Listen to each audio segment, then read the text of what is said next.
My name is Kelsey Fernandez, and I am the Youth and Children Director here at Applewood, and I'm so glad you've joined me here today in my backyard. Today, Angie is talking about some sad times in our lives and times when we feel like our heart is heavy and when we feel like we want to cry forever. And maybe those times are where we lose someone so important to us, or maybe those times are when we say mean things to others or when others say mean things to us. And these times are called sorrow, or we can call them grief.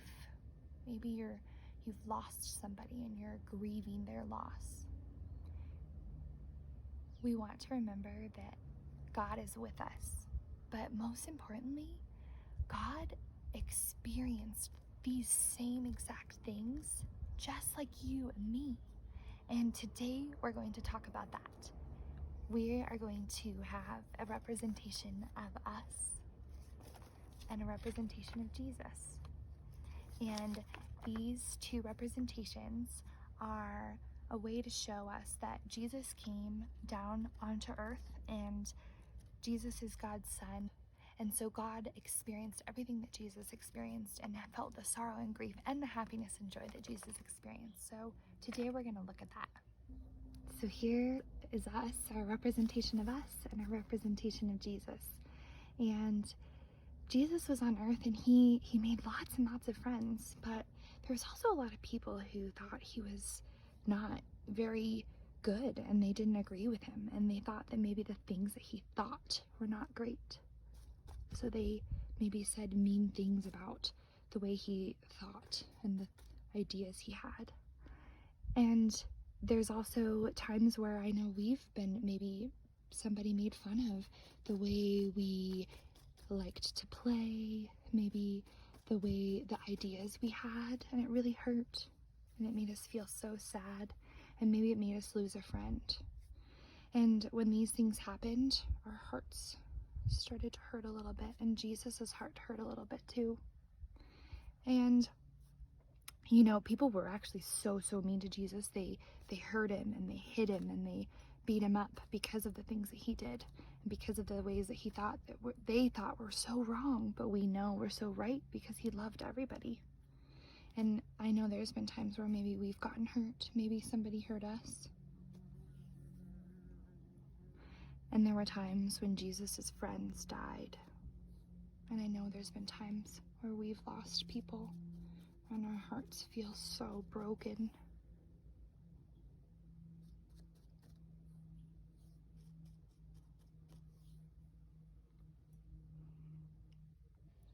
But even through all of this sorrow and all of this grief, and when we lose people and when we lose friendships and when we lose time to play with our friends because of pandemics, we know that Jesus has experienced it all, and Jesus is there for us. And look, we might be a little crumpled and a little sad, and our hearts may still hurt from time to time, and our minds might remind us of those sad times, but we get through it and we heal, and Jesus is there with us the whole entire way, knowing what we've experienced and knowing how we feel. And that's pretty amazing. Will you pray with me? Dear God, thank you for Jesus. Thank you for the experiences we have shared. Thank you for giving us a life that is beautiful in so many ways.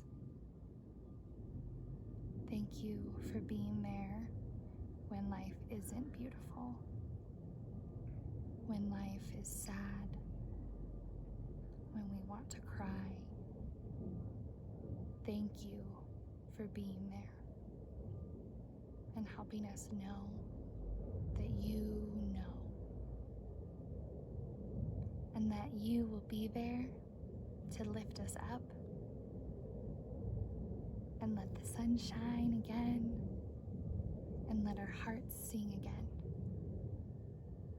Amen. Thank you for joining me. I hope you have a wonderful week. We'll see you next Sunday.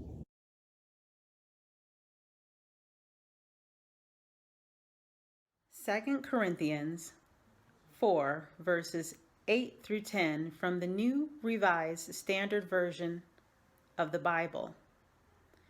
We are afflicted in every way, but not crushed, perplexed, but not driven to despair, persecuted, but not forsaken, struck down, but not destroyed, always carrying in the body the death of Jesus, so that the life of Jesus may always be made visible in our bodies.